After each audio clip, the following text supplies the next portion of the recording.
Yes, thank you very much, Most Venerable Pomnyun Sunim, getting this opportunity to interact with you. My question is that, so we are living in the very sophisticated situation in a different religion and different kind of peoples in the world. So the religion plays a very vital role for the human development in the modern time.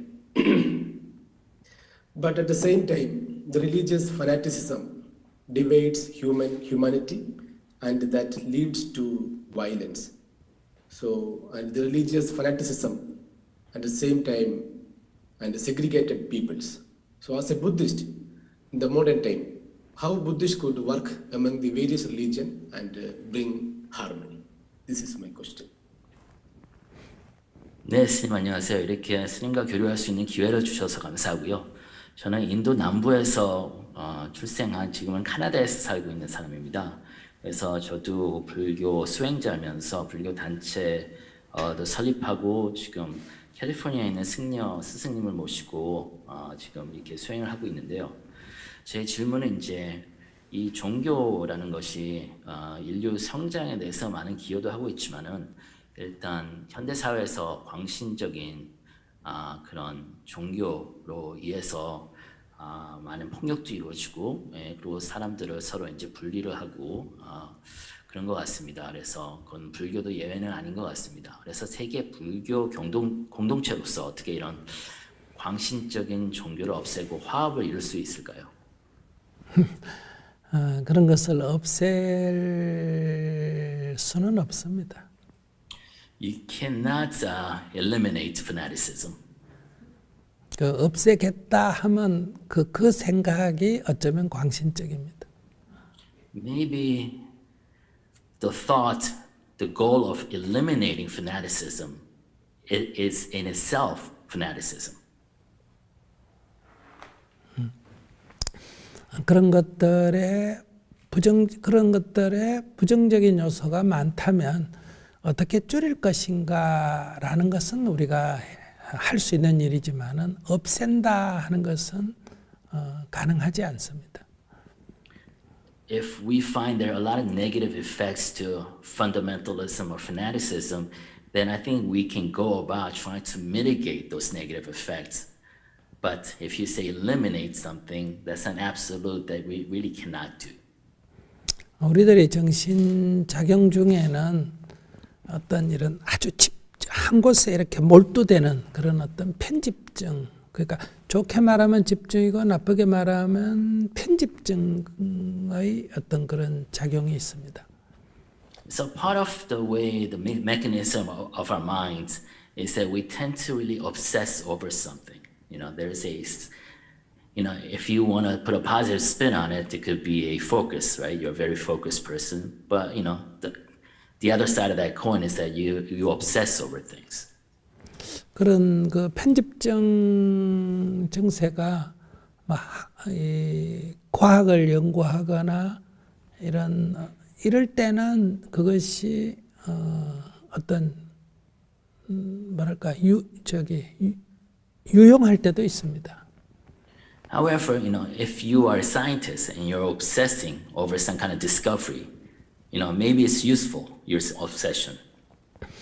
그러나 그것이 어떤 믿음이나 어떤 이념에 작용할 때는 자기만의 옳다는 쪽으로 지나치게 경도됩니다.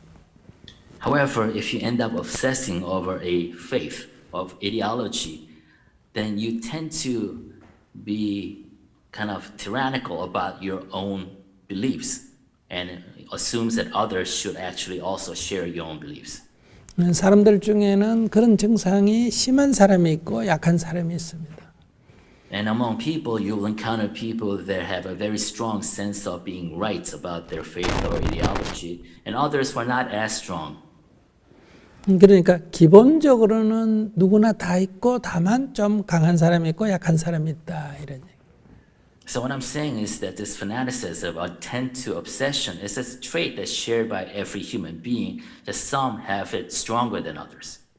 근데 그것을 한쪽으로 또 많이 이렇게 집중하는 쪽으로 많이 쓰면 그것이 강화되기도 하고 또 그런 성질이 있지만은 이렇게 완화시킬 수도 있고 그렇습니다. So at the same time, if you really kind of exercise, act on that trait, you'll tend to reinforce it, make it stronger.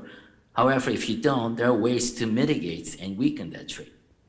근데 그것이 이제 종교적인 데 와서 만약에 유대교를 믿게 되면 유교도 원리주의자, 불교를 하면 불교 원리주의자, 기독교 원리주의자, 유교 원리주의자 이렇게 그 종교가 그런 게 아니라 그런 사람이 어떤 종교나 뭐 마르크시든 뭐든 어떤 이념에 접근하면 그 종교 그 이념에 좀 극단주의자 쪽으로 흐르게 됩니다.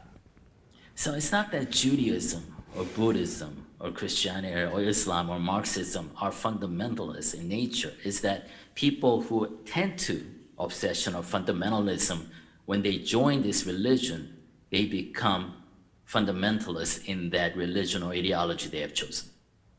그러니까 그 종교 때문에 생기는 게 아니라 그런 성향과 종교나 이념이 결합했을 때 일어나는 현상입니다. So what I'm saying is that it's not really the religion that drives people to fundamentalism. It's a combination of that person who tends to fundamentalism or obsessive behavior have chosen a religion as their vehicle for their fundamentalist nature. 또 그 사회 분위기나 그 종파의 분위기가 그런 것을 강조하면 그것이 강화되기도 합니다. And of course, that fundamentalist kind of trait can be reinforced by the local culture of the group that he or she has joined. 부처님의 가르침인 부다담마는 그것을 완화시켜서 이렇게 좀 넓게 보도록 하는 역할을 합니다. So what Buddha has taught, his Dharma, is a way of mitigating this kind of that trait and allow people to widen their perspective.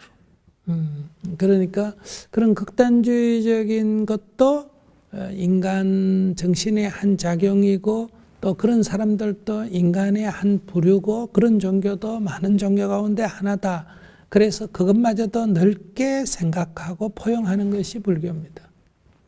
So extremism or fanaticism is a trait for certain people. They're expressed stronger in certain people, and they're expressed strongly in certain religions or ideological traditions. So Buddhism is all about seeing the whole kind of panorama of human experience and behavior and being inclusive and embracing the whole spectrum. 그러나 그것의 어떤 행위가 사람을 해치거나 손해 끼치거나 괴롭히거나 하는 행위로 나타날 때는 그것은 우리가 다른 사람에게 피해를 주기 때문에 막아야 합니다. However, if the behavior by such individuals is causing suffering to others or is hurting others, then we have to do things to prevent that behavior because it is hurting others. 그래서 결론적으로 말씀드리면 그것은 인간 삶의 한 현상이기 때문에 넓게는 포용을 하고 그러나 부정적인 행위를 어떻게 줄이고 막을 것인가 하는 것은 우리가 같이 연구하고 노력해야 된다는 겁니다. So what I'm saying is that in summary, extremism or obsessive, fanaticism is a part of the human experience in a wider sense. And so therefore, as Buddhists, we have to be inclusive and embracing of that. However, we have to also work together to mitigate and prevent the bad behavior that hurts others. 즉 그런 사람들을 배척할 것이 아니라 그런 사람들도 사람의 한 부류로 우리가 넓게 이해해야 된다. 인정한다는 게 아니라 넓게 이해하고 개선을 어떻게 할 것이냐는 관점에서 해야 된다. So the perspective we should take is that not to ostracize these people because they are part of the larger human experience, but recognize them as such. However, that doesn't necessarily mean validate their experience, and we should work together to how to improve their perspective.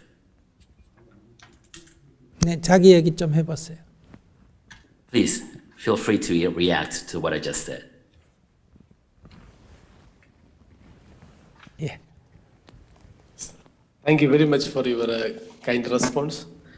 I am very happy for your response of the religious harmony. How do we work among the multiple religious communities? I live in India. We have various religions.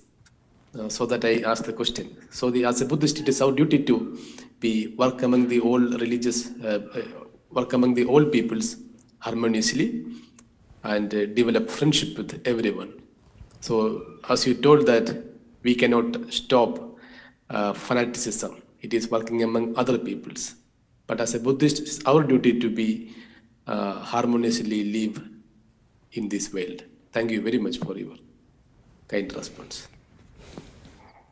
네, 이렇게 친절하게 답변을 해주셔가지고 저는 인도에 살아서 참 많은 다양한 종교가 있는 그 상황에서 살고 있는데요. 그래서 종교 화합이나 이런 많은 그 종교인들과 어떻게 이렇게 조화스럽게 같이 지낼 수 있는 부분에 대해서 우리가 인간의 그런 성질을 어떻게 부인하지 않고 그것을 받아들이면서도 이제 좀 더 조화스럽게 평화스럽게 살 수 있게 이렇게 말씀해 주셔서 감사했습니다. 네, 세상에는 때로는 정의란 이름으로 바르다는 이름으로 갈등을 일으키고 전쟁을 일으키는 경우도 많습니다. So in the world there are many occasions in which we create conflicts and suffering and war on each other in the name of being right or in the name of justice. 그래서 부처님은 진리라는 어떤 그런 진리라는 어떤 고집이 굉장히 위험한 것을 지적하셨습니다. So the Buddha made a point of pointing out the danger of being stubborn to a truth. 네, 종교인들은 대부분 진리라는 이름으로 이렇게 폭력도 행사하고 이런 여러 가지 부작용이 일어납니다. So religions oftentimes cause suffering and violence and upon each other in the name of their interpretation of that truth. 네, 그것마저도 우리가 이해하고 포용하는 자세가 있어야 그 문제를 완화시킬 수가 있다. However, even those instances and those traits, we have to be able to embrace them as an inclusive part of the spectrum of the human experience in order to improve them. 그렇지 않으면 또 그런 문제를 비판하다 보면 또 충돌할 수가 있습니다. Because otherwise, criticizing those practices or those traits, you create seeds of the further conflict. 혹시 제 말에 오해가 없기를 바랍니다. 내버려 두라는 것 어쩔 수 없다 이런 얘기는 아닙니다. So I hope you don't misunderstand me. I'm not saying that, let them go or let them be and don't do anything about it. 이런 성질을 이해하고 이것을 완화시키기 위해서 우리가 노력하자는 겁니다. What I'm saying is that we need to understand this as part of the human experience, and then from the place of understanding, try to reduce and mitigate.